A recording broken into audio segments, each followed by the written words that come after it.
বাংলাদেশের ক্রিকেটারদের খারাপ সময় যাবে আর তাদের সহধর্মীরা ফেসবুক পোস্টের মাধ্যমে পাশে থাকবেন না, সে কি করে সম্ভব?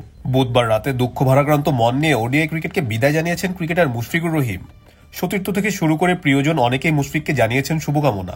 বৃহস্পতিবার মুশফিকুর রহিমের স্ত্রী জান্নাতুল কেফায়েত পণ্ডিত দীর্ঘ এক পোস্টে তিনি লিখেছেন, অজু ছাড়া ব্যাটও ছুতেন না মুশফিক। আরও জানান, এমন পর্যায়ে সমালোচনা না করতে অনুরোধ করেছেন যাতে কেউ জায়নামাজে বসে কাঁদেন।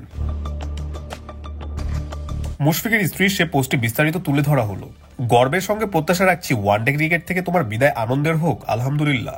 অসাধারণ ওয়ানডে ক্যারিয়ার পার করেছো তুমি। সন্তুষ্ট না হওয়া পর্যন্ত তোমাকে পরিশ্রম করতে দেখেছি। ভাঙা পাঁজর নিয়ে খেলেছো, গুরুত্বপূর্ণ ম্যাচে একসঙ্গে 20টা পর্যন্ত ব্যথানাশক খেয়েছো। কখনো নিজের জন্য নয়, দল ও দেশের জন্য খেলেছো। এমন একজন সৎ মানুষ পাওয়া আমার জন্য আশীর্বাদ, যে অজু না ছাড়া ব্যাট বল স্পর্শ পর্যন্ত করতো না। আলহামদুলিল্লাহ, আলহামদুলিল্লাহ। তুমি অসাধারণ ফ্যামিলি ম্যান, বাচ্চাদের খুব প্রিয় মানুষ। সারজ তোমার গুণবলীগুলো পাবে এবং তোমাকে জীবনের আদর্শ করবে, এমনই আমার চাওয়া। জানি এটা কঠিন সিদ্ধান্ত, ইনশাল্লাহ আরো ভালো সময় অপেক্ষা করছে। এখন পর্যন্ত তুমি যা করেছো তাতে তোমার পরিবার তোমার প্রতি পুরোপুরি সন্তুষ্ট।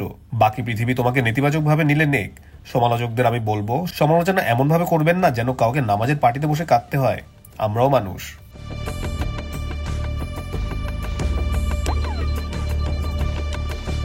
এর আগে বুধবার রাত 11:30 নাগাদ ফেসবুকে এক পোস্টের মাধ্যমে জানান, দীর্ঘ 19 বছরের ক্যারিয়ারের ইতি টানতে যাচ্ছেন মুশফিক আরো বলেন, আমি আজ থেকে ওয়ানডে ফরম্যাট থেকে অবসর নিচ্ছি। আলহামদুলিল্লাহ, এই দীর্ঘ পথ চলার জন্য হয়তো বিশ্ব ক্রিকেট মঞ্চে আমার অর্জন সীমিত ছিল, তবে আমি সবসময় শতভাগের বেশি দেওয়ার চেষ্টা করেছি। নিষ্ঠা ও সততার সঙ্গে মাঠেও নিজের সেরাটা দেওয়ার চেষ্টা করেছি। 2006 সালে ওয়ানডে অভিষেকের পর 19 বছরের দীর্ঘ ক্যারিয়ারে 274টি ওয়ানডে খেলে 36.26 করে 7,795 রান করেন মুশফিকুর রহিম। নামের পাশে 50 রয়েছে 49টি এবং সেঞ্চুরি হাঁকিয়েছেন 9টি।